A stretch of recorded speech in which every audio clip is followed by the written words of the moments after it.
parce que je ne crois pas qu'on est populiste, mais on peut le devenir par des espérances des gens qui gèrent un système qui ne correspond plus à l'épanouissement des peuples. Il n'y a pas un devoir de responsabilité pour un responsable national politique? Je crois qu'effectivement, l'obnubilation du pouvoir, la conquête du pouvoir, fait que pour beaucoup, la fin justifie les moyens.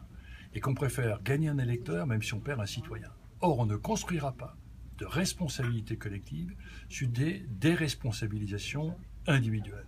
Et les citoyens vont se organiser en dehors du système. L'intelligence des peuples est bien plus importante qu'on l'imagine, la sagesse des citoyens plus forte. Et donc je crois beaucoup aujourd'hui à des démocraties qui s'appuient sur des démocraties délibératives et non pas participatives.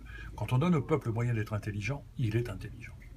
Et vous avez une fibre évidemment gaulliste qui était celle aussi des dépassements des clivages. Quel est votre point de vue sur ceux qui exploitent les clivages et ceux qui essayent de rassembler? Est-ce que c'est une voie possible aujourd'hui? Dans la métamorphose, la conduite du changement est plus importante quelquefois que le cap du changement.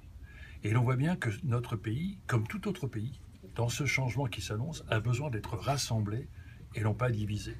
On peut gagner sur des oppositions, sur des clivages. Mais comment ensuite mettre en œuvre, mettre en route, mettre en marche un peuple qui aura été par les élections habitué à se confronter, à s'ignorer, à se neutraliser. Et je crois qu'aujourd'hui, il peut y avoir une victoire à la Pyrrhus où on condamne l'évolution des peuples de demain.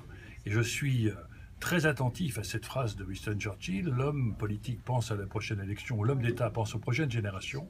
Nous devrions tous aujourd'hui, quand on voit notre génération, la responsabilité qui est la nôtre, de la situation de la planète, de notre système économique, de notre système environnemental, être aujourd'hui attentifs au moment où les institutions socialisantes, la famille, le travail, les religions, les idéologies vont être remises en cause.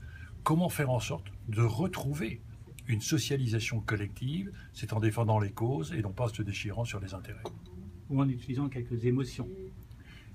Il faut donner aux citoyens la capacité de se construire des convictions, de pouvoir avoir du recul, d'éveiller les consciences. Sinon, nous allons demain être esclaves d'hommes et de femmes qui vont nous manipuler par les économies comportementales.